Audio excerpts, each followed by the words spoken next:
আসসালামু আলাইকুম। কেমন আছেন সবাই? আশা করি ভালো আছেন। আলহামদুলিল্লাহ আমিও ভালো আছি। তো আমার হাজব্যান্ড সৌদি আরব থেকে এগুলো নিয়ে এসেছে আমার জন্য, ছাদ বাগানে কাজ করার জন্য। তো আজকে আমি এগুলি দিয়ে কাজে লাগিয়ে সবজির খোসা দেবো গাছের গোড়াতে পুষ্টির জন্য। আমার সাথেই থাকুন। তো আজকে আমি যে এভাবে গাছগুলোকে খুঁড়ে সাইডে সবজির খোসা দিয়ে দেবো। আমি আগে এই চাকুটা দিয়ে কাজ করতাম, মাশাআল্লাহ এখন এটাতে খুব ভালো লাগছে কাজ করতে। বৃষ্টিটা আগে গাছের গোড়ায় খাবার দিয়ে তারপরে করবো, কারণ যা খাবার দেওয়া ছিল আগে সবগুলো গাছে টেনে নিয়ে গেছে। এই সাইডে আমি সবজির খোসা দিয়ে দেবো। তো এভাবে আমি পলিথিনে করে সবজির খোসা জমিয়ে জমিয়ে নিয়ে আসি ছাদের জন্য। গাছের গোড়ায় অনেক দিন আগে দিয়েছিলাম, তো বৃষ্টির আগে আবার দিয়ে দেবো, এতে গাছ খুব ভালো পাইছে। আপনারা চাইলে সবজির খোসা ভিজিয়ে রেখে পানিটাও ইউজ করতে পারেন। যেভাবে দিয়ে দিলাম, এখন আমি মাটিগুলো দিয়ে ঢেকে দেব।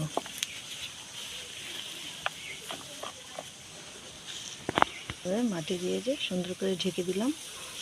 এটা আমার একটা জাম্বুরা গাছ, মাশাআল্লাহ আবার নতুন করে কুশি আসছে। এখন আগে যে খাবার দেওয়া ছিল সেগুলি শেষ হয়ে গেছে, এখন আবার নতুন করে কুশি আসার পরে গাছটিকে এভাবে দিয়ে দিলাম। সেমভাবে আমি সবগুলি গাছে দেবো। এটা আমার একটা আতা গাছ ছোট, তো নতুন করে কুশি আসছে, এটাকেও আমি খাবার দেব। সেমভাবে আমি একইভাবে এই গাছটাকেও খাবার দিয়ে দেব। ঘাসগুলি পরিষ্কার করব, এখান দিয়ে এক সাইড দিয়ে দেব, স্পেস বানাতে হবে এখান থেকে। সেমভাবে আমি সাইডটা খুঁড়ে নিয়েছি। খেয়াল রাখতে হবে গাছের গোড়াতে দেওয়া যাবে না, তাহলে গাছ মরে যাবে, পচে যাবে, ফাঙ্গাস লেগে। সাইডে দিতে হবে। সেমভাবে আমি মাটি এভাবে দিয়ে ঢেকে দেব। সেমভাবে মাটি দিয়ে এভাবে ঢেকে দেব। এগুলি পচে গাছের জন্য সার হবে, খাবার হবে, পুষ্টি হবে।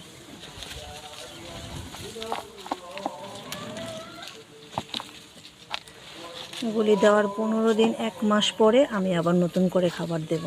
তখন আবার দিব গোবরের পানি, গোবর ভেজানো পানি, এইটার দেব না। তো এভাবে দিয়ে দিলাম। এটা আমার একটা পেয়ারা গাছ, 2 বছর হয়ে গেছে, 2-3 বছর হয়ে গেছে গাছটাকে সেবা যত্ন করছি, কোনো ফল আসার কোনো নামই নেই। তো গত বছর আমি ইউটিউব দেখে খালগুলো কেটে দিয়েছিলাম, তো আবার নতুন করে কুশি আসছে, জানি না। তো এই গাছটাতে আমি খাবার দিয়ে দেবো, এইবার লাস্ট খাবার। যদি না ধরে ফল তাহলে কেটে ফেলবো, কারণ অনেক যত্ন করা হয় গাছটাকে, সেই হিসাবে কোনো নেই, রেসপন্স নেই, কোনো উপকার পাচ্ছি না।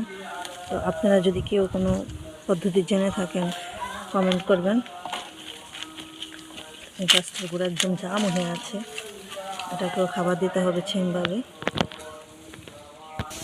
এই গাছটা এতটাই জাম লেগে আছে, মনে হচ্ছে গাছটাতে অনেক মেহনত করতে হবে, খাটনি খাটতে হবে গাছটার জন্য। মাটি একদম শক্ত হয়ে জাম হয়ে আছে। এগুলো দিয়েছিলাম খোসা, তো এগুলো আমি ফেলবো না, এগুলো তৈরি রাখবো মালচিংয়ের জন্য।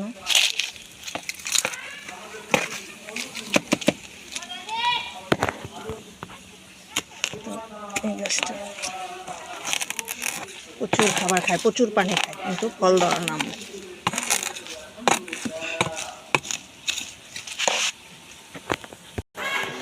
তো পেয়ারা গাছটা সেমভাবে আমি 2 সাইড দিয়ে নিয়েছি, এই সাইড দিয়েও দিয়েছি, এইখান দিয়েও দিয়েছি। তো এখানে আবার দিয়ে ঢেকে দেবো।